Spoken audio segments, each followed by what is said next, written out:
Al terminar la Primera Guerra Mundial en noviembre de 1918, Alemania no simplemente perdió una guerra, perdió su futuro inmediato, su estabilidad económica y, con el tiempo, su capacidad de resistencia ante el veneno ideológico que estaba fermentando en sus calles. El Tratado de Versalles, firmado en junio de 1919, fue más que un acuerdo de paz. Fue una sentencia que transformaría a la nación germana en un depósito de resentimiento creciente. Las reparaciones de guerra impuestas alcanzaban los 132.000 millones de marcos de oro, una cifra astronómica que los aliados victoriosos sabían que Alemania nunca podría pagar completamente. La República de Weimar, recién nacida democracia que había reemplazado al Reich derrotado, heredó esta deuda monumental. Además de las indemnizaciones, Alemania fue obligada a ceder el 13% de su territorio europeo y el 10% de su población. Regiones de valor estratégico e industrial fueron separadas. El Sarre fue puesto bajo supervisión de la Liga de Naciones. Polonia recibió territorios que habían sido alemanes durante siglos. Para una nación que había sido potencia militar dominante apenas años antes, esta humillación fue profunda, sistemática y permanente. Entre 1921 y 1923 llegó el colapso económico definitivo. La hiperinflación transformó la República de Weimar en un caso de estudio sobre el derrumbe financiero sin precedentes. En 1918, un dólar estadounidense equivalía a 4,2 marcos. En enero de 1923, ese mismo dólar valía 7.000 marcos. Para octubre, la proporción era de 160.000 marcos por dólar. El 16 de noviembre de 1923, un dólar se cambiaba por 4.200 millones de marcos. El dinero perdía valor cada hora que pasaba. Los trabajadores fueron pagados 2 veces al día para que pudieran comprar bienes esenciales antes de que los precios subieran nuevamente. Una barra de pan que costaba 250 marcos a principios de año alcanzaba los 200 billones de marcos en diciembre. Los restaurantes debían negociar los precios de las comidas antes de que los clientes se sentaran en las mesas, porque la inflación era tan rápida que los menús quedaban obsoletos en cuestión de minutos. La clase media alemana, que había sido la espina dorsal de la sociedad prusiana durante generaciones, fue prácticamente borrada. Los ancianos que vivían de pensiones fijas se encontraron repentinamente en la pobreza absoluta. Los ahorros acumulados durante décadas perdieron todo su valor. Solo aquellos que poseían bienes tangibles, joyas, propiedades, metales preciosos, lograron preservar parte de su riqueza. Los especuladores que aprovechaban cada fluctuación ganaban fortunas mientras los ciudadanos comunes se arruinaban.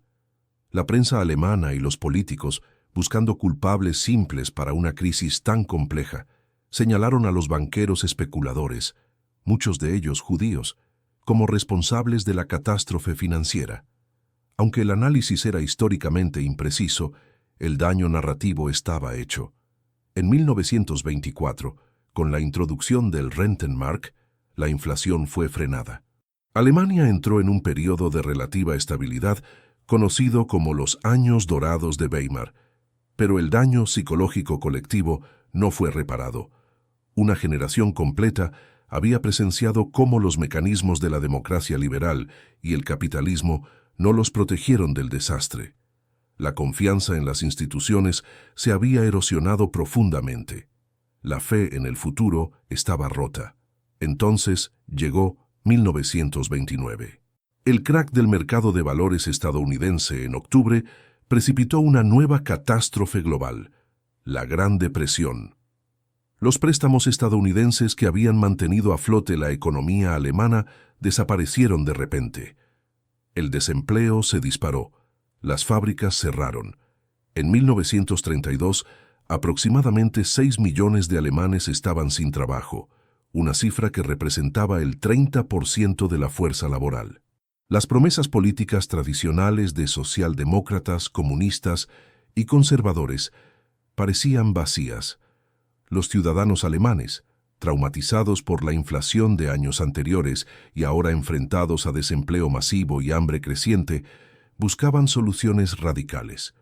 Es en este contexto de desesperación extrema donde emergen los primeros pasos legales contra la comunidad judía alemana. El 1 de febrero de 1933, Adolf Hitler es nombrado canciller de Alemania. Dentro de semanas comienzan los cambios legislativos. El 7 de abril de 1933, apenas 3 meses después de la toma de poder, se promulga la Ley para la Restauración del Servicio Público Profesional. Esta ley ordena el despido inmediato de todos los funcionarios públicos judíos, médicos, abogados, profesores, jueces, cualquiera cuya identidad fuera clasificada como judía fue removido de su posición. En abril de 1933, nuevas disposiciones limitan severamente el número de estudiantes judíos que pueden ingresar a universidades alemanas. En Baviera se prohíbe a los judíos estudiar medicina. En Berlín se impide a los abogados judíos ejercer su profesión. En Múnich se ordena a los médicos judíos que no atiendan a pacientes no judíos. Lo que fue especialmente calculado en esta discriminación inicial es que no fue presentada como persecución abierta, sino como restauración del orden natural y protección de la economía alemana. Los judíos fueron culpabilizados por los problemas económicos previos. La narrativa oficial afirmaba que los judíos habían causado la inflación, habían saboteado el ejército durante la guerra y representaban una amenaza existencial para la pureza racial alemana. Aunque estas acusaciones carecían completamente de sustento factual, tenían un poder seductor para una población que estaba buscando explicaciones simples para sus sufrimientos complejos. Un enemigo identificable parecía más tranquilizador que una admisión de que los problemas estructurales del sistema económico global eran los verdaderos responsables. En tan solo meses, una comunidad que había vivido en Alemania durante más de 1000 años, que había contribuido profundamente a la cultura, la ciencia y la economía alemana, comenzó a ser sistemáticamente excluida de la vida pública. Lo que sucedería después, la deportación masiva, el confinamiento en guetos y finalmente el genocidio industrial, tendría sus raíces en estas primeras leyes aparentemente administrativas de 1933. La verdad oculta de estos primeros meses es que el régimen nazi no inventó el antisemitismo. Simplemente tomó sentimientos antisemitas latentes que habían existido durante siglos en la cultura europea y los canalizó a través de la maquinaria del Estado totalitario moderno, con consecuencias que cambiarían el curso de la historia. El 15 de septiembre de 1935, en Nuremberg, durante el mitin anual del partido nazi, Adolf Hitler presentó personalmente 2 leyes que transformarían la persecución administrativa en segregación legal codificada. Estas normativas, conocidas colectivamente como las leyes de Nuremberg, fueron aprobadas por el Reichstag un día después, el 16 de septiembre, por unanimidad. No hubo debate parlamentario. No hubo resistencia institucional. El régimen nazi había completado su captura total del aparato legislativo alemán. Lo que estas leyes establecieron no fue simplemente discriminación, sino la creación de un sistema jurídico basado completamente en la supuesta pureza racial, una construcción pseudocientífica sin base biológica real que sería utilizada como justificación para crímenes masivos venideros. La primera ley, llamada Ley para la Protección de la Sangre Alemán y del Honor Alemán, prohibió matrimonios entre judíos y personas de sangre alemana o afines. Las relaciones sexuales fuera del matrimonio entre estos grupos también fueron criminalizadas. La ley establecía que los judíos no podían emplear en sus hogares a mujeres alemanas menores de 45 años, bajo la premisa de proteger la pureza racial. Violar estas regulaciones se castigaba con penas de cárcel. Los matrimonios ya existentes entre judíos y no judíos fueron invalidados retroactivamente. Las parejas fueron separadas por decreto legal. Familias que habían vivido juntas durante décadas fueron desmanteladas por el Estado. La segunda ley, Ley de Ciudadanía del Reich, estableció que solo aquellas personas de sangre alemana o relacionadas podían ser ciudadanos plenos del Reich. Los judíos fueron clasificados como súbditos del Estado, sin derechos de ciudadanía. Perdieron el derecho al voto. No podían ocupar cargos públicos. No podían portar la bandera alemana. Esta exclusión formal de la ciudadanía significaba que los judíos alemanes, muchos de cuyos ancestros habían vivido en territorio germano durante 1000 años, fueron legalmente convertidos en residentes extranjeros en su propia tierra natal. La ley también establecía que la conducta personal debía demostrar disposición y capacidad para servir fielmente al pueblo alemán y al Reich, lo que significaba que el Estado podía revocar la ciudadanía de opositores políticos de cualquier origen. Pero, ¿quién era considerado judío según estas leyes? El régimen nazi desarrolló clasificaciones detalladas basadas en ascendencia. Una persona era clasificada como judío pleno si tenía 3 o 4 abuelos judíos. Los individuos con 2 abuelos judíos eran clasificados como Mischlinge de primer grado, mezcla racial de primer grado. Aquellos con un solo abuelo judío eran Mischlinge de segundo grado. Incluso los individuos que se habían convertido al cristianismo décadas atrás, que nunca habían practicado el judaísmo, que no tenían conexión cultural con la comunidad judía, fueron clasificados según esta genealogía inventada. La pertenencia religiosa no importaba. Lo que el régimen buscaba eliminar era lo que consideraban contaminación racial biológica, una teoría completamente desacreditada por la ciencia moderna, pero que en ese momento fue adoptada como política estatal oficial. Durante los años siguientes, 13 decretos suplementarios ampliaron estas restricciones. En 1937, los judíos fueron excluidos de recibir subsidios para familias numerosas. En 1938, se prohibió a los judíos poseer negocios o ejercer profesiones independientes.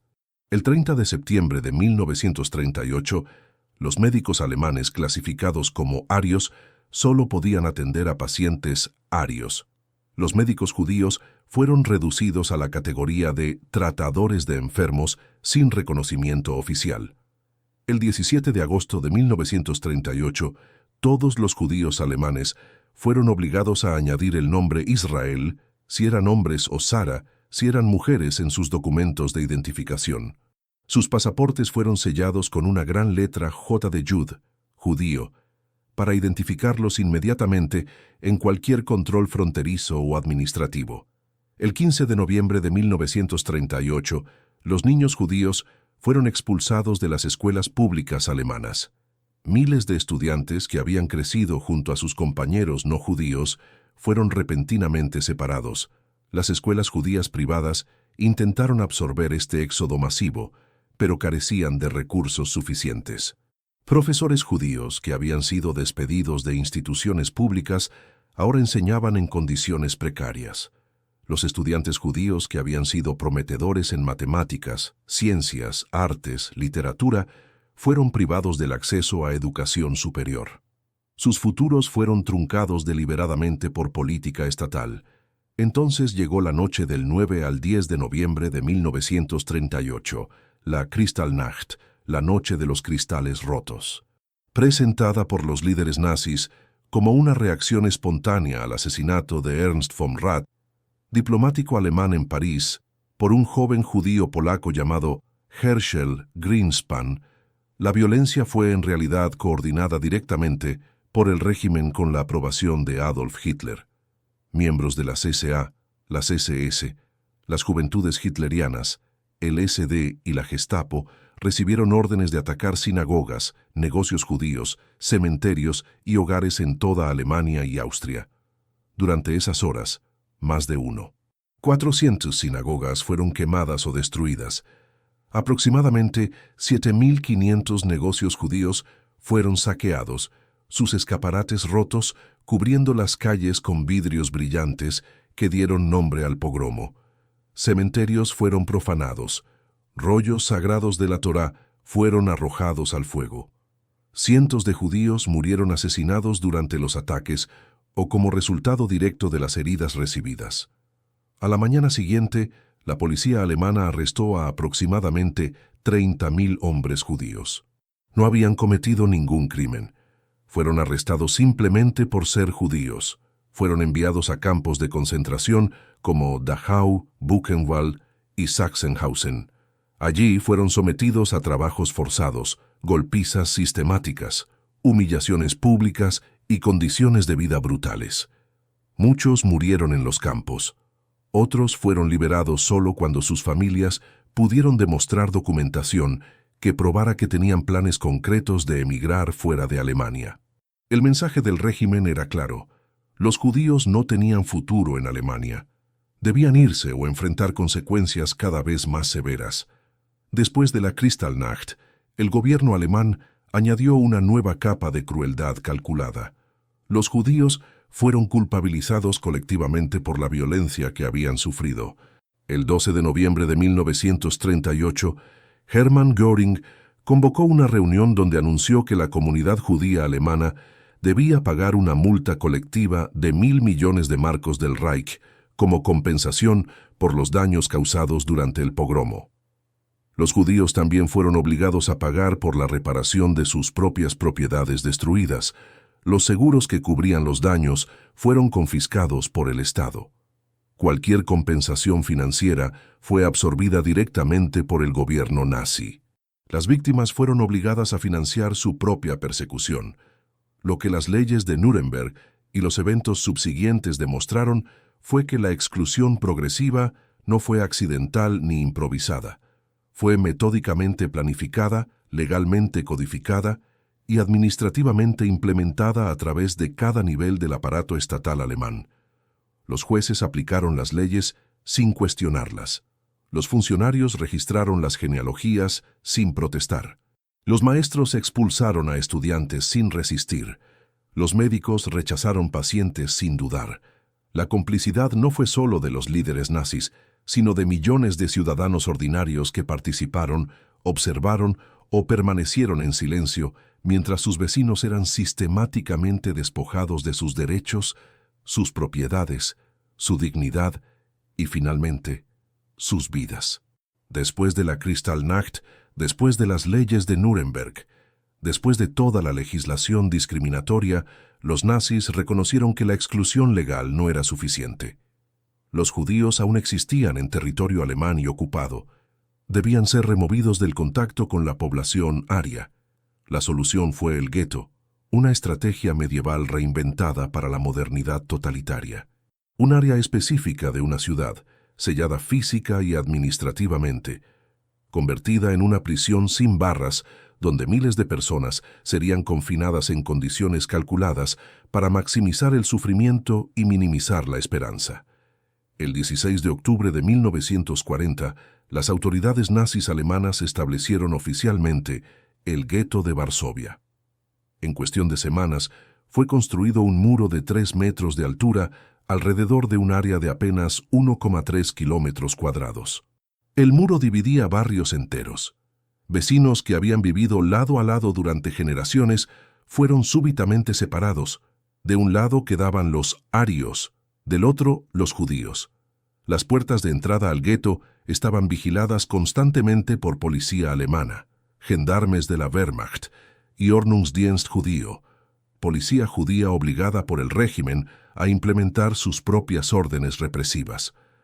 No era posible entrar o salir sin permiso oficial. Cualquier intento de escapar resultaba en ejecución inmediata. En los meses siguientes, judíos de toda Varsovia y de ciudades cercanas fueron concentrados en esta área minúscula. El 22 de noviembre de 1940, aproximadamente 138.000 judíos vivían dentro de los muros del gueto. Para enero de 1941, la población se había elevado a más de 400.000 personas.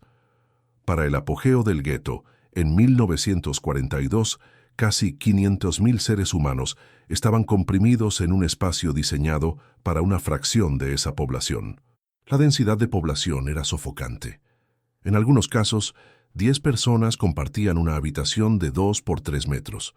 Las casas coloniales que habían alojado familias ahora contenían decenas de personas durmiendo en turnos, compartiendo espacios donde no había suficiente aire para respirar. Pero el confinamiento era apenas el primer mecanismo de muerte. El hambre era el segundo. Las autoridades nazis calcularon deliberadamente que la cantidad de alimentos suministrados al gueto fuera insuficiente para sostener la vida. En 1941, los judíos del gueto de Varsovia recibieron oficialmente 1.125 calorías por día. Un ser humano adulto necesita aproximadamente 2.000–2.500 calorías diarias para mantener la función básica. Los niños, cuyas necesidades metabólicas son proporcionalmente mayores, recibían aproximadamente 800 calorías. Los ancianos, los enfermos, los débiles, simplemente perecían. El diario de Adam Cherniakov, líder del Judenrat, el consejo administrativo judío impuesto por los nazis, registra de manera desgarradora la realidad cotidiana. Los niños se están muriendo de hambre. La temperatura es de 20 grados bajo cero. No hay combustible. Las muertes ascienden a 1.000 diarias en el gueto. Entre octubre de 1940 y mediados de 1942, aproximadamente 83.000 judíos murieron dentro del gueto de Varsovia. No murieron en cámaras de gas. No fueron ejecutados por pelotones de fusilamiento. Murieron de hambre, de enfermedades relacionadas con la desnutrición, de tifo transmitido por los piojos que infestaban la ropa que nunca podía ser lavada adecuadamente, de tuberculosis, de neumonía, de disentería. Sus muertes fueron documentadas administrativamente como causas naturales, como si fueran consecuencias inevitables de la existencia humana y no el resultado de una política deliberada de exterminio por inanición. Lo que sucedía en Varsovia se replicaba en otros guetos polacos. El gueto de Lodz, el segundo más grande, confinaba a aproximadamente 160.000 judíos en un área igualmente diminuta. Las condiciones eran igualmente atroces. Las raciones de alimentos eran calculadas para producir muerte lenta. Los nazis comisionaron fotógrafos para documentar la vida en el gueto de Lodz, no por razones humanitarias, sino para demostrar que los judíos eran trabajadores eficientes, que podían ser utilizados como mano de obra forzada. Los fotógrafos Mendel Grossman y Henrik Ross capturaron imágenes que el régimen nunca pretendió que se conocieran: niños esqueléticos cosiendo uniformes militares, mujeres cadavéricas en máquinas de trabajo, hombres con miradas vacías que ya habían renunciado a la esperanza. Dentro de estos guetos, el régimen nazi imponía una estructura administrativa que paradójicamente hacía que los judíos participaran en su propia opresión. El Judenrat, el Consejo Judío, estaba obligado a mantener el orden, implementar decretos nazis, recaudar fondos y compilar listas de personas para deportación. Era un dilema moral imposible: cooperar con el sistema asesino o ser ejecutado por desobediencia. Adam Cherniakov se suicidó el 23 de julio de 1942, cuando fue informado de que debería proporcionar 10.000 judíos diarios para deportación a campos de exterminio. Prefirió la muerte por su propia mano a la culpabilidad de entregar a sus compatriotas a la matanza industrial. La resistencia clandestina florecía dentro de los guetos, pero bajo circunstancias de desesperación extrema. Jóvenes judíos que nunca habían tenido entrenamiento militar formaban células de resistencia, contrabandeaban armas, almacenaban provisiones, producían propaganda. El historiador Emanuel Ringelblum dirigió un proyecto clandestino llamado Oneg Shabbat, Alegría del Sábado, para documentar la vida en el gueto. Se escribieron diarios, se recopilaron testimonios, se enterraron documentos en frascos de vidrio con la esperanza de que, si sobrevivían, la verdad sobre lo que sucedía en los guetos sería revelada al mundo. Décadas después, la mayoría de estos documentos fueron redescubiertos, proporcionando el registro más detallado que existe sobre la vida cotidiana bajo el dominio nazi. La tragedia del gueto radicaba en que fue diseñado como una estación de tránsito, no como un destino final. Fue una prisión temporal donde los nazis podían concentrar a la población judía, registrar quién existía, documentar su número, antes de enviarlos a su verdadero destino. A partir del 22 de julio de 1942, comenzaron las deportaciones masivas del gueto de Varsovia. Aproximadamente 300.000 personas fueron transportadas en trenes de ganado hacia el este, principalmente a Treblinka. No sabían que iban a morir. Algunos esperaban ser reasentados en regiones menos pobladas. Los nazis les permitían llevar pequeñas cantidades de equipaje, reforzando la ilusión de que había futuro en el lugar donde iban. La verdad es que fueron enviados a cámaras de gas. En los 52 días que duró la deportación masiva desde Varsovia, casi 300.000 judíos fueron asesinados en Treblinka. El suicidio se volvió común. Los sobrevivientes que testiguen el proceso recordarían haber visto a decenas de personas, exhaustas de toda resistencia, que voluntariamente caminaban hacia la muerte. La existencia de los guetos reveló una verdad cruda sobre la naturaleza del sistema nazi. No era únicamente una persecución ideológica, era un aparato metódicamente diseñado para el asesinato administrativo. Cada decreto, cada restricción, cada decisión aparentemente burocrática contribuía a un sistema coordinado de eliminación. El hambre no era accidental. El confinamiento no era temporal. Los documentos no eran administrativos pasivos. Todo era cálculo, todo era intención, todo llevaba a la muerte. El 20 de enero de 1942, 15 altos funcionarios del gobierno alemán y del partido nazi se reunieron en una mansión ubicada en el suburbio de Wannsee, cerca de Berlín, a orillas del lago homónimo. La reunión fue convocada por Reinhard Heydrich, director de la Oficina Central de Seguridad del Reich, el RSHA, conocido en toda Europa por su brutalidad extrema. Heydrich había sido recientemente nombrado protector de Bohemia y Moravia, donde ganó el apodo de El Carnicero de Praga por las represalias sistemáticas que organizó. También asistió Adolf Eichmann, teniente coronel de la CSS, especialista en asuntos judíos, quien sería responsable de coordinar la logística del transporte masivo de judíos hacia la muerte. La conferencia de Wannsee no fue un debate. No fue una sesión donde se deliberaría sobre alternativas. La decisión de Hitler de exterminar completamente a los judíos europeos ya había sido tomada. Lo que sucedió en Wannsee fue la coordinación formal de la implementación. Heydrich informó a los funcionarios presentes que aproximadamente 11 millones de judíos de toda Europa serían sometidos a lo que él llamaba, eufemísticamente, tratamiento especial. El lenguaje utilizado en los protocolos de la reunión era deliberadamente vago, utilizado jerga administrativa para ocultar la verdadera naturaleza del proyecto, genocidio industrial. Hablaban de llevar al este, de soluciones locales, de desgaste natural. Ninguno de los participantes objetó.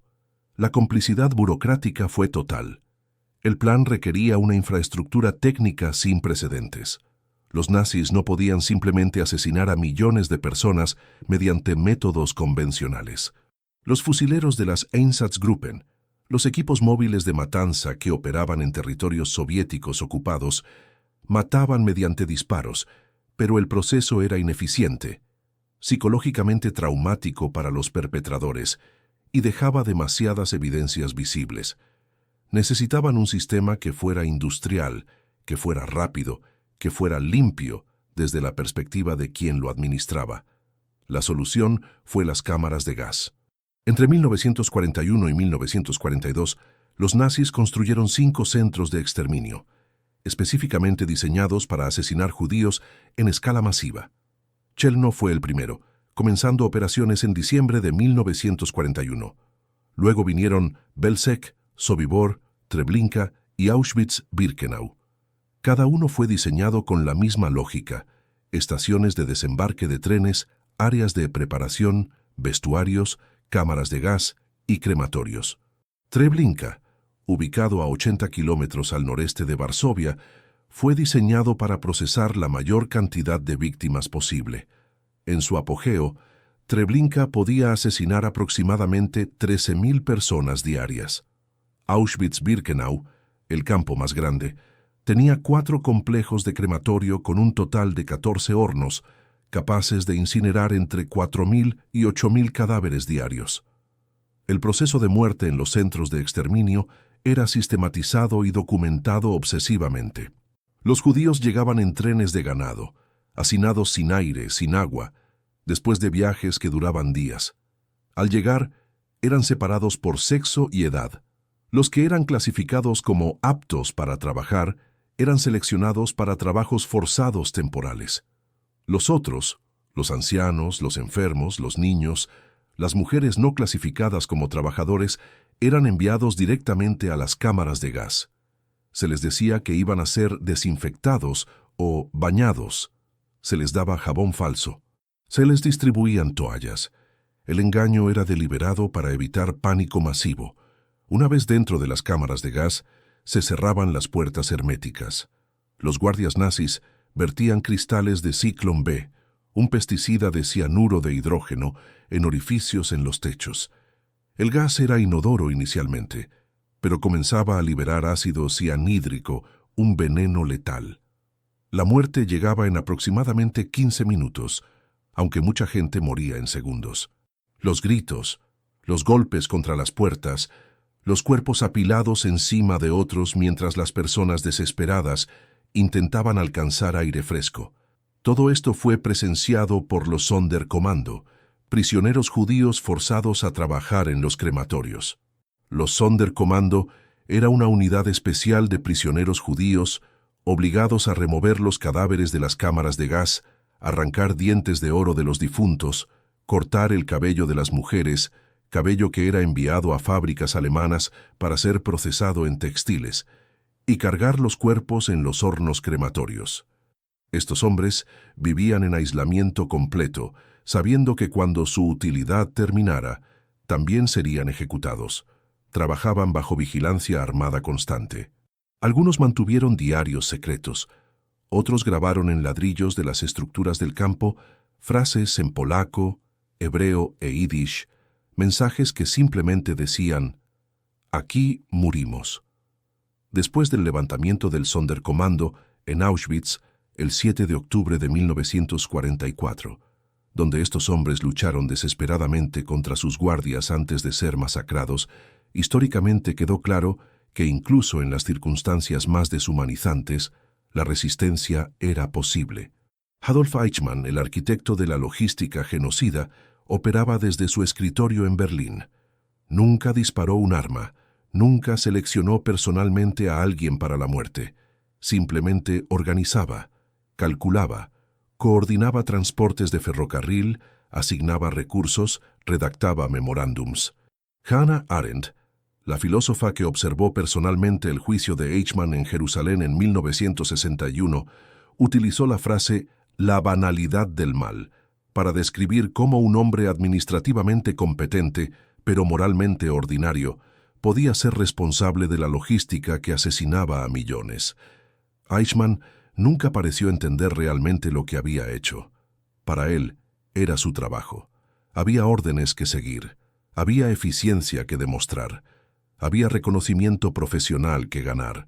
La conferencia de Wannsee también reveló algo crucial. La solución final no fue un programa secreto, conocido solo por Hitler y sus íntimos. Fue coordinado abiertamente con los ministerios alemanes. El Ministerio de Asuntos Exteriores estaba representado. El Ministerio de Justicia estaba representado. El Reichsbahn, los ferrocarriles alemanes, fue informado de que necesitaba transportar a millones de personas al este. Los ejecutivos ferroviarios calculaban precios por pasajero, anunciaban descuentos de grupo para deportaciones de masas. Los policías de cada ciudad ocupada sabían lo que sucedía. Los médicos de los campos conocían los métodos de asesinato. Los ingenieros que construyeron los crematorios sabían su propósito. Los trabajadores que fabricaban el Ciclón B sabían para qué se utilizaba. Entre enero de 1942 y enero de 1945, aproximadamente 2,7 millones de judíos fueron asesinados específicamente en los 5 centros de exterminio. Aproximadamente 1,5 millones murieron en Auschwitz-Birkenau. Aproximadamente 900.000 fueron asesinados en Treblinka. En algunos campos como Sobibor y Belzec, porcentajes más altos de deportados fueron enviados directamente a las cámaras de gas sin ni siquiera ser registrados como prisioneros. En total, 6 millones de judíos fueron asesinados durante el Holocausto, representando 2/3 de todos los judíos europeos. Fue el genocidio más sistemático, mejor documentado y administrativamente coordinado de la historia humana. Las carpetas de archivo, los registros de transporte, los manifiestos de envío, los recibos de suministros, todo fue meticulosamente preservado. Los perpetradores dejaron constancia escrita de su propio crimen. Durante décadas después de la Segunda Guerra Mundial, muchos sobrevivientes del Holocausto permanecieron en silencio. No era que no tuvieran historias que contar, era que sus historias eran tan traumáticas, tan incomprensibles dentro de los marcos normales de la experiencia humana, que intentar comunicarlas parecía imposible. ¿Cómo explicar lo inexplicable? ¿Cómo narrar lo que desafía toda comprensión moral? Benjamin Orenstein, quien sobrevivió a los campos de concentración después de ser capturado en su aldea natal de Anopol en Polonia, expresó esta dificultad con una frase simple pero devastadora: «No sé cómo haceros sentir lo que era la vida en aquel momento. Es inimaginable». Fue solo cuando Orenstein era un anciano, décadas después del fin de la guerra, que finalmente comenzó a narrar sus experiencias. Habló de cómo los soldados nazis profanaron la sinagoga del pueblo y quemaron los libros sagrados. Habló de cómo ejecutaron a 2 notables en el puente del pueblo. Habló de cómo su primo Jacob fue asesinado mientras intentaba proteger a su esposa de las insinuaciones sexuales de los soldados, y describió cómo a los 15 años fue enviado a un campamento de trabajo para ocupar el lugar de su padre, sin saber realmente qué lo esperaba en ese infierno administrativo. Lo que los testimonios de sobrevivientes revelan es que la persecución no fue uniforme, ni mutuamente exclusiva.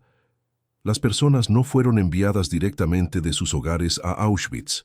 Fueron enviadas primero a guetos, luego a campamentos de trabajo, luego desplazadas múltiples veces según las necesidades administrativas de los nazis.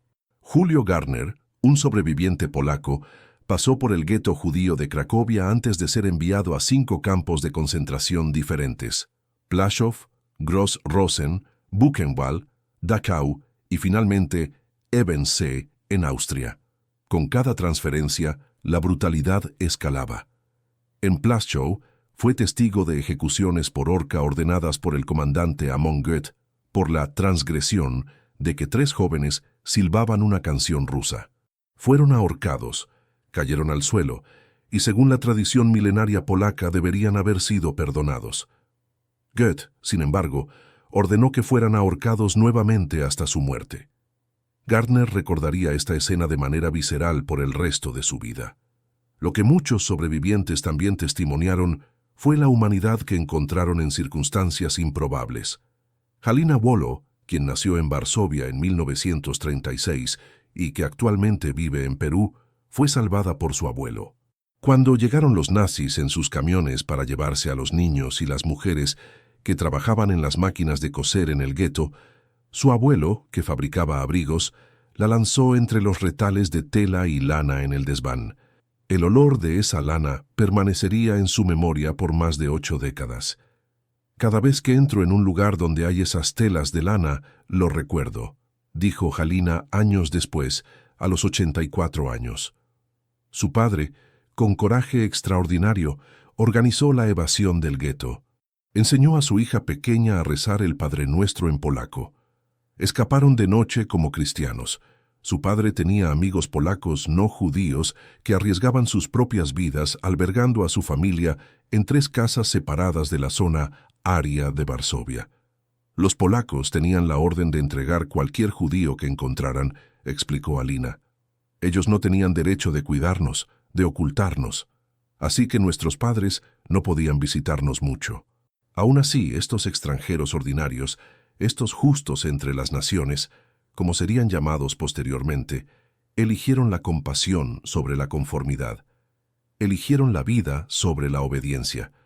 Otros sobrevivientes fueron encontrados únicamente por accidente y salvos por suerte improbable.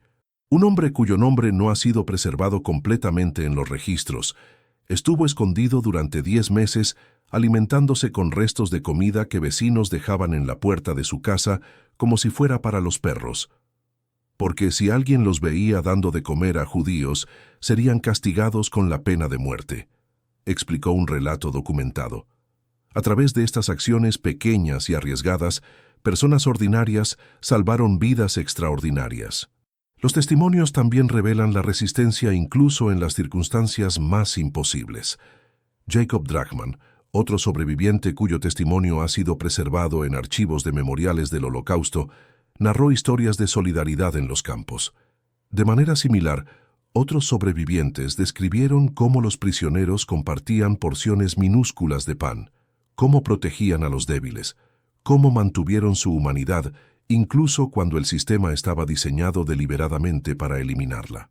En Auschwitz, un prisionero escribió poesía en las paredes de los barracones. Otro mantuvo un diario, documentando nombres, fechas, números de identificación. Estos actos pequeños de documentación fueron actos revolucionarios de resistencia. Fueron afirmaciones de que estas vidas habían importado, que estas personas habían existido, que el mundo no podía permitirse olvidarlas. Pero durante mucho tiempo, el mundo intentó olvidar. Después de 1945, muchos sobrevivientes fueron presionados para que se reintegraran silenciosamente a la sociedad. Se les dijo que dejaran el pasado en el pasado. Se les dijo que reconstruyeran sin hablar. Se les dijo, implícitamente, que sus testimonios eran incómodos, demasiado perturbadores, demasiado atentatorios contra la narrativa de orden y civilización que las democracias occidentales querían construir en la posguerra. Algunos países, especialmente Alemania, intentaban minimizar el Holocausto o apartarlo de la conciencia colectiva.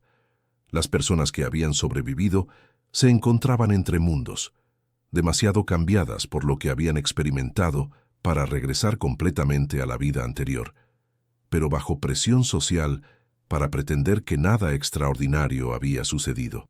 El movimiento formal de recopilación de testimonios de sobrevivientes comenzó relativamente tarde en la historia del Holocausto.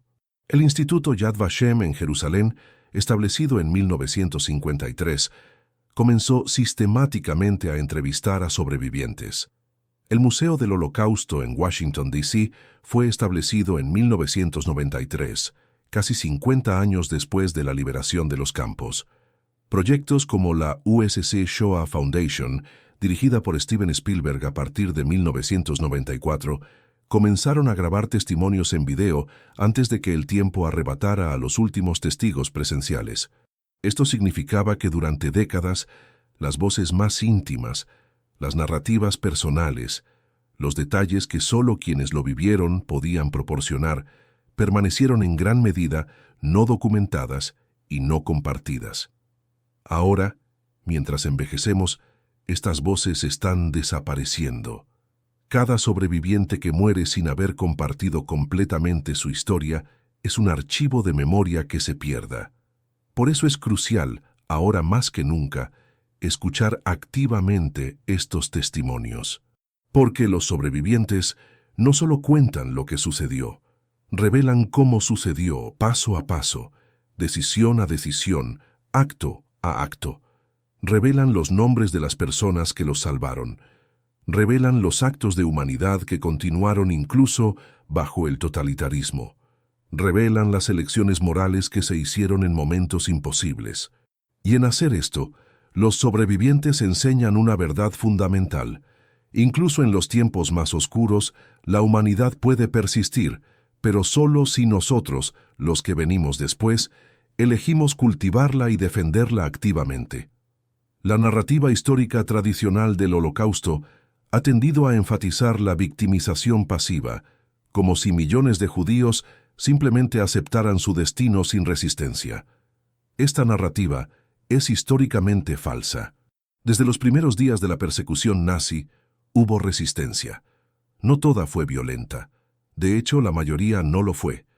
Pero fue real, organizada y, en muchos casos, extraordinariamente valiente. Entre 1941 y 1943, se desarrollaron movimientos clandestinos de resistencia en aproximadamente 100 guetos de la Europa oriental ocupada. Sus objetivos eran múltiples: organizar levantamientos armados, facilitar fugas, documentar crímenes y, cuando era posible, establecer contacto con unidades de partisanos que luchaban contra los alemanes en los bosques. Los jóvenes judíos que formaban el núcleo de estos movimientos comprendían algo fundamental.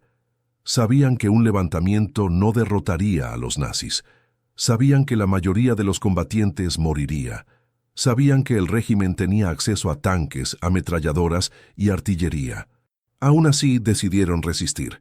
Como escribió Mordechai Anielewicz, comandante del levantamiento del gueto de Varsovia, en una carta fechada el 23 de abril de 1943, «No sé si voy a sobrevivir esta noche. Probablemente no, pero esto que estamos haciendo aquí, aunque fallemos, tendrá un significado histórico». Para estos jóvenes la resistencia no era estrategia militar, era un acto de dignidad, era una afirmación de que su muerte no sería pasiva. Fue una negación de la narrativa nazi de que los judíos eran débiles, pasivos, incapaces de resistencia. El levantamiento del gueto de Varsovia, que comenzó el 19 de abril de 1943, fue el más famoso de estos actos de resistencia, pero de ninguna manera fue el único. En Varsovia, varios cientos de combatientes judíos, la mayoría de ellos jóvenes sin entrenamiento militar formal, se enfrentaron a miles de soldados alemanes equipados con artillería pesada. Los combatientes habían contrabandeado armas dentro del gueto durante meses: pistolas, algunas ametralladoras, granadas caseras, molotov. Cuando los alemanes entraron al gueto el 19 de abril, con la intención de completar la deportación final, encontraron resistencia organizada. Los combatientes judíos se atrincheraron en sótanos, azoteas y callejones. Durante casi un mes, desde el 19 de abril hasta el 16 de mayo de 1943, fueron capaces de retrasar a la máquina militar nazi. Los alemanes respondieron incendiando sistemáticamente cada edificio, convirtiendo las calles del gueto en un laberinto de fuego. Finalmente, mediante la fuerza bruta, eliminaron la resistencia. Pero la resistencia había sucedido, había sido documentada, había sido presenciada. Pero la resistencia en Varsovia no fue un fenómeno aislado. En el gueto de Białystok, el 16 de agosto de 1943, cuando los alemanes dieron la orden de liquidación final, aproximadamente 2,000 combatientes judíos se rebelaron. En el gueto de Vilna, el 23 de septiembre de 1943, cuando fue evidente que la deportación era inminente, los líderes de la resistencia organizaron el suicidio colectivo de los últimos líderes del movimiento clandestino en lugar de permitir su captura. En al menos 25 guetos se produjeron levantamientos armados documentados. En algunos casos, pequeños grupos de combatientes lograron escapar al bosque y unirse a unidades partisanas. Otros fueron recapturados y ejecutados, pero todos dejaron un testimonio de que incluso en las circunstancias más desesperadas, la resistencia era posible. La resistencia también tomó formas no violentas, pero igualmente desafiantes. Emanuel Ringelblum, mencionado anteriormente, organizó el proyecto clandestino Oneg Shabbat para documentar la vida en el gueto de Varsovia. Bajo condiciones de peligro extremo, historiadores, periodistas y escritores judíos registraban testimonios, escribían ensayos, componían poesía. En uno de los actos finales del proyecto, antes de que el gueto fuera liquidado, los participantes enterraron sus documentos en frascos de vidrio y latas de metal, con la esperanza de que sobrevivieran para revelar la verdad. Décadas después, estos archivos fueron redescubiertos. El acto de documentación fue un acto de resistencia. Era una insistencia de que la verdad debería ser registrada, que la historia no sería escrita únicamente por los vencedores. En los campos de exterminio mismo, donde la resistencia parecía imposible, también ocurrió. En Treblinka, el 2 de agosto de 1943, aproximadamente 1,000 prisioneros judíos, sabiendo que iban a ser asesinados, se rebelaron. Recopilaron armas que habían logrado contrabandear o encontrar: picos, hachas, algunas pistolas. Atacaron a los guardias de las SS, incendiaron el campo. Aproximadamente 200 prisioneros lograron escapar a través de la cerca de alambre de púas. Los alemanes recapturaron a cerca de la mitad de ellos y los fusilaron. Pero nuevamente, la resistencia había ocurrido. En Sobibor, el 14 de octubre de 1943, prisioneros judíos bajo el liderazgo de Alexander Sasha Pechersky, un oficial del Ejército Rojo que había sido capturado y enviado a Sobibor, organizaron un levantamiento coordinado. Los prisioneros asesinaron a 11 miembros de las SS y personal auxiliar. Incendiaron el campo. Aproximadamente 300 prisioneros lograron escapar. Más de 100 fueron recapturados y fusilados. Pero nuevamente, la resistencia había trascendido la expectativa de muerte pasiva. En Auschwitz-Birkenau, el 7 de octubre de 1944, los Sonderkommando, aquellos prisioneros forzados a trabajar en los crematorios, se rebelaron cuando se enteraron de que iban a ser asesinados. Sabían que su utilidad había terminado. En lugar de ir pasivamente a la muerte, decidieron actuar. Intentaron volar crematorio cuarto con explosivos que habían contrabandeado. Fueron asesinados prácticamente todos los cientos que participaron, pero nuevamente la resistencia había ocurrido. Hubo también resistencia en la forma de salvadores individuales. Oskar Schindler, empresario alemán que empleaba trabajadores judíos en su fábrica, utilizó su estatus, su riqueza y sus conexiones con oficiales nazis para proteger a sus empleados del envío a campos de exterminio. Proporcionó documentación falsa, sobornó a oficiales, ocultó a trabajadores durante raides. Cerca de 1.200 judíos fueron salvados por Schindler. Tras la guerra, Schindler fue reconocido como justo entre las naciones, un no judío que había arriesgado su vida para salvar vidas judías. La resistencia también adoptó la forma de fugas organizadas desde guetos y campos. En Vilna, redes clandestinas ayudaron a miles de judíos a escapar a través de túneles secretos hacia el lado ario de la ciudad, donde vivían bajo identidades falsas. En Varsovia, redes similares facilitaron escapes. Muchos de estos fugitivos fueron eventualmente capturados, pero otros sobrevivieron hasta la liberación. Los documentos falsificados producidos por la resistencia, cartas de identidad falsas, certificados de bautismo cristianos, permisos de trabajo falsificados, fueron herramientas esenciales en la supervivencia de cientos de judíos. Lo que la resistencia judía demuestra, en todas sus formas, es que incluso en un sistema diseñado para eliminar toda agencia y autonomía humana, las personas encuentran formas de actuar. No siempre tuvieron éxito. No siempre lograron salvar vidas. Pero afirmaron algo fundamental, que su muerte no sería pasiva, que su valor como seres humanos no sería completamente negado, que la historia registraría que resistieron. Como dijo Yitzhak Zuckerman, líder de la resistencia en Varsovia, años después de la guerra, no fue la victoria la que buscábamos, fue la dignidad. Buscábamos morir de pie, no de rodillas. Uno de los mitos más persistentes sobre el Holocausto es que fue un secreto, que el mundo occidental no sabía, que incluso cuando los aliados llegaban a los campos de concentración en 1945, descubrían por primera vez la magnitud de los crímenes. Esta narrativa es históricamente falsa. El mundo sabía, los gobiernos aliados sabían, la prensa sabía, la Iglesia Católica sabía. Simplemente eligieron no actuar, o quizás más precisamente, sus líderes eligieron priorizar otras consideraciones geopolíticas por encima de la vida humana.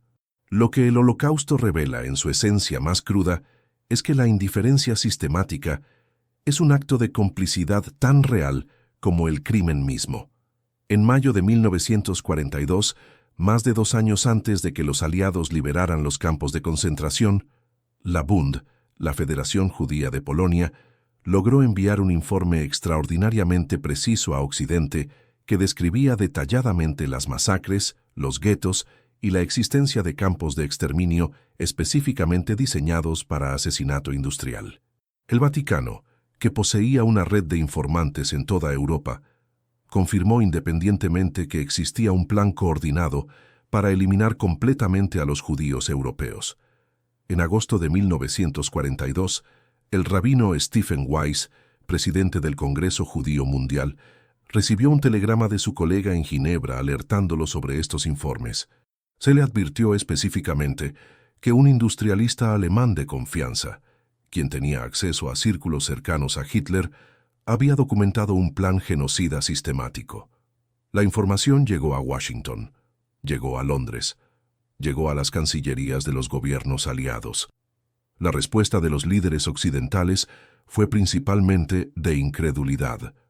Aunque recibieron información precisa, tanto líderes británicos como estadounidenses rechazaron inicialmente la magnitud de lo que se les reportaba.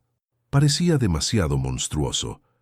¿Era realmente posible que una nación moderna, culta, civilizada como Alemania, estuviera implementando un plan de genocidio industrial? Los líderes aliados parecieron psicológicamente incapaces de conceptualizar atrocidades de tal escala. Pero la información continuó llegando. En enero de 1943, un hombre polaco llamado Jan Karski, un joven diplomático que trabajaba como mensajero de la resistencia polaca, realizó una misión extraordinaria. Se infiltró clandestinamente en el gueto de Varsovia no una, sino 2 veces. Disfrazado con documentos falsificados, fue testigo presencial de las condiciones de hambruna, las ejecuciones, la desesperación absoluta. Luego se disfrazó como guardia de un campo de tránsito en Izbika Lubelska, donde presenció cómo miles de judíos eran hacinados en vagones de ganado, sabiendo exactamente que estaban siendo transportados hacia centros de exterminio donde serían asesinados.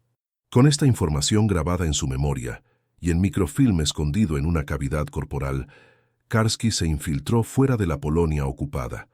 A través de Checoslovaquia, Hungría, Austria y otras naciones ocupadas, logró llegar a Londres en noviembre de 1942.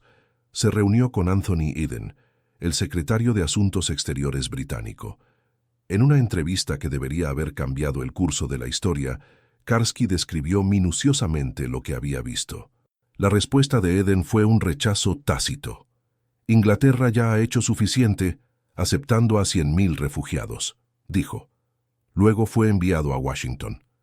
El 28 de julio de 1943, Karski fue recibido en la oficina oval por Franklin D. Roosevelt, quien era considerado el líder del mundo libre durante la guerra.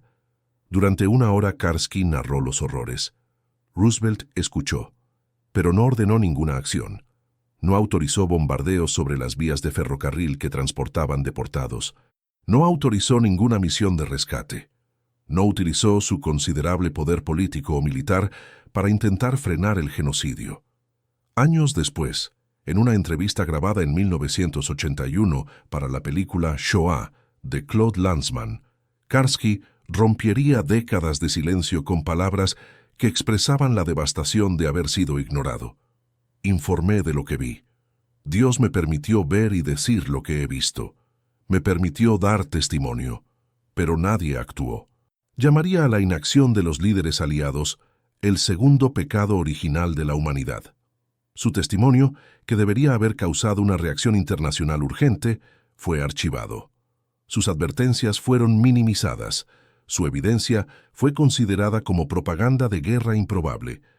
Pero Karski no fue el único testigo que fue ignorado. A lo largo de la guerra, reportes llegaron de múltiples fuentes: diplomáticos suecos en Berlín, sacerdotes católicos en territorios ocupados, soldados alemanes ordinarios que habían sido testigos de atrocidades en el este. Un comandante alemán llamado Kurt Gerstein informó a los aliados sobre la existencia de campos de exterminio específicamente dedicados al asesinato en masa. Gerstein, que trabajaba en el suministro de Zyklon B a los campos, proporcionó detalles técnicos precisos sobre cómo el gas venenoso era utilizado. Fue considerado poco confiable por algunos, pero sus informes eran fundamentalmente acurados. Los líderes aliados enfrentaron una serie de dilemas que debieron pesar en sus decisiones. Estaban librando una guerra global. Los recursos militares eran finitos. La máxima prioridad era derrotar a Alemania en el campo de batalla. Desde una perspectiva estratégica puramente militar, bombardear vías ferroviarias judías o desviar recursos para rescates humanitarios parecía secundario. Además, existía un antisemitismo subyacente en muchos círculos gubernamentales occidentales. El Departamento de Estado estadounidense, bajo la dirección de Breckinridge Long, implementó políticas que deliberadamente limitaban la cantidad de refugiados judíos que podían entrar a Estados Unidos. Long, en comunicaciones internas, expresó su preocupación de que admitir demasiados refugiados judíos podría causar problemas de seguridad. Las restricciones que había implementado significaban que mientras el Holocausto estaba ocurriendo, lugares como Estados Unidos, que teóricamente podría haber salvado a cientos de miles de personas, mantuvo sus puertas fundamentalmente cerradas. La Iglesia Católica, bajo el liderazgo del Papa Pío XII, también fue acusada de complicidad por inacción. Aunque el Vaticano poseía información, pese a tener una red de informantes en toda Europa ocupada, Pío XII nunca emitió una condena formal y pública del genocidio en curso. Cuando se enteró de deportaciones masivas, cuando recibió informes del Vaticano en Polonia sobre masacres, la respuesta fue la diplomacia silenciosa, comunicaciones privadas en lugar de declaraciones públicas. Después de la guerra, Pío XII sería canonizado como papa. Su silencio durante el Holocausto permanecería controvertido hasta hoy. Lo más penetrante del silencio aliado es que fue un silencio de elección. No fue ignorancia, era incompetencia deliberada. Cuando Jan Karski presentó su evidencia, cuando reportes llegaban desde múltiples fuentes confiables. Cuando la evidencia era abrumadora, los líderes occidentales tuvieron oportunidades para actuar y simplemente no lo hicieron. Pudieron haber utilizado su poder militar para sabotear las operaciones de asesinato. Pudieron haber aceptado más refugiados. Pudieron haber hecho declaraciones públicas amenazando a los perpetradores con juicio después de la guerra. En cambio, hicieron muy poco. La maquinaria del genocidio continuó funcionando sin impedimento externo significativo. Es en este contexto que comprendemos una verdad incómoda. El Holocausto no fue simplemente un crimen alemán. Fue un crimen que fue permitido por la indiferencia internacional. La complicidad no estaba solo en aquellos que dispusieron los gases, que construyeron los crematorios, que transportaron a los deportados. Estaba también en aquellos que sabían, tenían el poder de actuar y elegían otra cosa. La Segunda Guerra Mundial sería recordada como una guerra de los aliados contra el eje, como una lucha entre libertad y tiranía. Pero durante esa guerra, mientras se decía defender los valores de libertad y humanidad, los líderes de las naciones democráticas permitieron sistemáticamente que uno de los genocidios más grandes de la historia procediera sin impedimento significativo. Fue una contradicción fundamental que explicaría por qué el Holocausto permanecería en la conciencia colectiva como un cuestionamiento permanente a las pretensiones morales de la civilización occidental. El 27 de enero de 1945, soldados del Ejército Rojo Soviético llegaron a Auschwitz-Birkenau. Lo que encontraron fue un monumento físico a la depravación humana, hornos crematorios aún tibios, barracones llenos de ropa de víctimas, cámaras de gas. Encontraron también a aproximadamente 7.000 prisioneros enfermos, exhaustos, al borde de la muerte. La mayoría murió en los días posteriores a la liberación. Su liberación llegó demasiado tarde. 80 años después de esa liberación, el Día Internacional en Memoria de las Víctimas del Holocausto es conmemorado el 27 de enero en todo el mundo. Es un acto de remembranza colectiva, pero también es algo más. Es una advertencia. El Holocausto fue formalizado en las leyes internacionales como el crimen definitivo genocidio. El término genocidio fue acuñado en 1944 por el jurista polaco Rafael Lemkin, específicamente en respuesta al exterminio sistemático de los judíos europeos. En 1948, 3 años después del fin de la Segunda Guerra Mundial, las Naciones Unidas adoptaron la Convención para la Prevención y la Sanción del Delito de Genocidio. La comunidad internacional reconoció oficialmente que lo que había ocurrido fue tan aberrante, tan contrario a toda ley moral y humana, que nuevas leyes internacionales debían ser creadas. El Holocausto se convirtió en el arquetipo del crimen de lesa humanidad. Pero ¿cuál es el significado de recordar si la repetición parece posible? ¿Cuál es el valor del memorial si incluso en el siglo XXI persisten ideologías racistas, antisemitas y xenófobas? Esta es la pregunta que confronta a quienes trabajan en la preservación de la memoria del Holocausto. María Luisa Tucci Carneiro, historiadora brasileña y especialista en Holocausto, ha dedicado su carrera académica a esta pregunta. Coordina el proyecto Voces del Holocausto en la Universidad de São Paulo, recopilando y digitalizando testimonios de sobrevivientes antes de que desaparezcan con la muerte de los últimos testigos. La memoria del Holocausto no es solo prestar homenajes a los muertos y a los sobrevivientes, explica Carneiro. Es una estrategia importante de prevención de genocidios futuros. En las décadas posteriores a 1945, museos memoriales fueron establecidos en lugares clave. Yad Vashem en Jerusalén, fundado en 1953, se convirtió en el principal repositorio de memoria del Holocausto. El Museo del Holocausto en Washington, D.C., abierto en 1993, se convirtió en un centro de educación importante para la sociedad estadounidense. El Memorial del Holocausto en Berlín, el monumento a los judíos de Europa asesinados, fue inaugurado en 2005 en el corazón mismo de la capital, que una vez albergó el centro del régimen nazi. Estos espacios no son simples museos, son lugares de procesamiento emocional, de transmisión de memoria, de educación moral. Cuando los visitantes caminan entre los bloques de cemento del monumento de Berlín, cuando leen los nombres de los muertos en Yad Vashem, están participando en un acto de rememoración colectiva. La documentación rigurosa también ha sido crucial. Los juicios de Nuremberg, iniciados en 1945, fueron los primeros procesamientos internacionales de crímenes de guerra. Adolf Eichmann, capturado años después en Argentina y llevado a Jerusalén para juicio en 1961, fue procesado públicamente. Sus declaraciones, grabadas en video, proporcionaban testimonio directo de la organización burocrática del genocidio.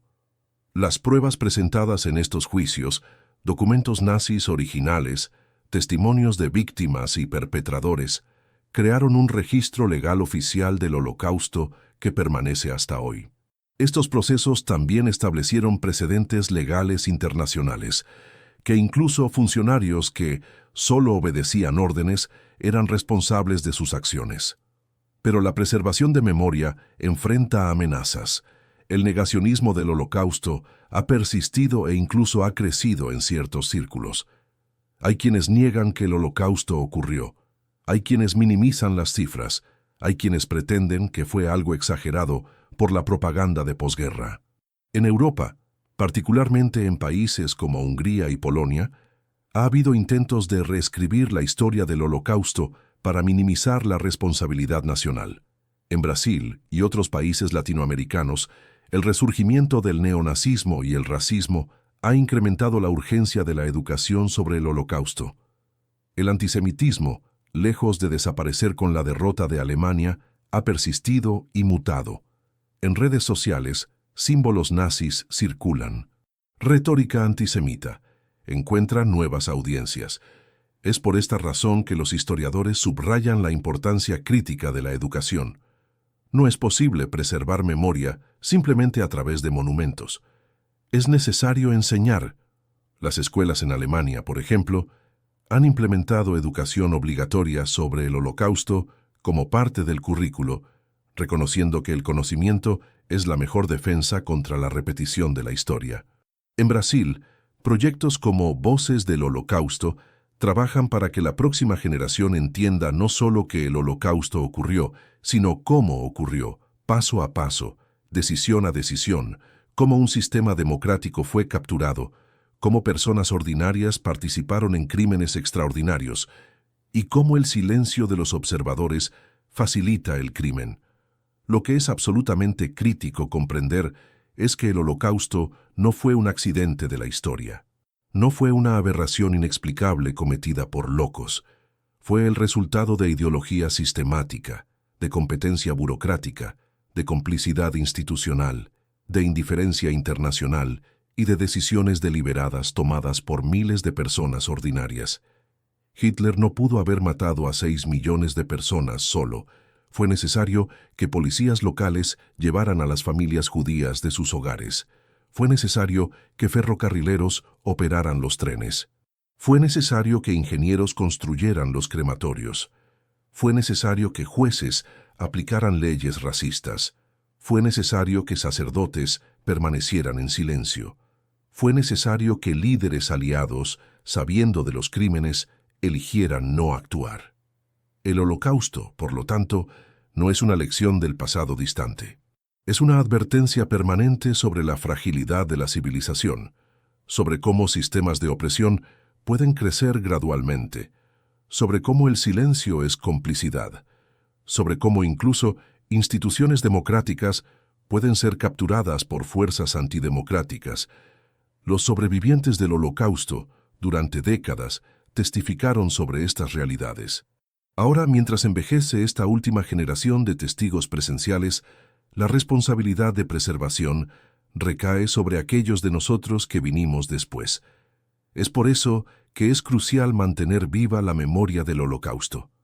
No por nostalgia, no por sentimentalismo, sino porque el mundo necesita recordar que la humanidad es capaz de cometer atrocidades cuando la vigilancia se relaja, cuando el pensamiento crítico es reemplazado por obediencia, cuando las diferencias humanas son categorizadas en jerarquías de valor, cuando el poder político es concentrado sin contrapesos institucionales. El Holocausto ocurrió. 6 millones de judíos fueron asesinados. Otros millones, gitanos, prisioneros políticos, personas con discapacidades, homosexuales, fueron también asesinados. Las voces de las víctimas que no sobrevivieron deben ser honradas. Los relatos de los sobrevivientes deben ser preservados. La historia debe ser enseñada con precisión sin glorificación ni minimización. Recorrer Auschwitz hoy es estar en presencia de silencio absoluto. No hay gritos, aunque millones murieron allí. No hay movimiento, aunque hubo industria de muerte incesante. Lo que queda es la arquitectura del crimen. Los barracones, las cercas de alambre de púas, los crematorios. Este silencio es profundo y significativo. Es como si la memoria estuviera grabada en las piedras mismas. Para aquellos que vienen a recordar, ese silencio comunica la escala de lo que fue perdido. Comunica la imposibilidad de palabras adecuadas. Comunica la necesidad de vigilancia permanente contra el retorno de tal horror. En ese silencio está la promesa más fundamental: nunca más. No nunca más en nuestro territorio, no nunca más en nuestro pueblo, simplemente nunca más, en ningún lugar, para ninguna persona. La memoria del Holocausto es, en última instancia, una inscripción de esa promesa en la conciencia colectiva de la humanidad.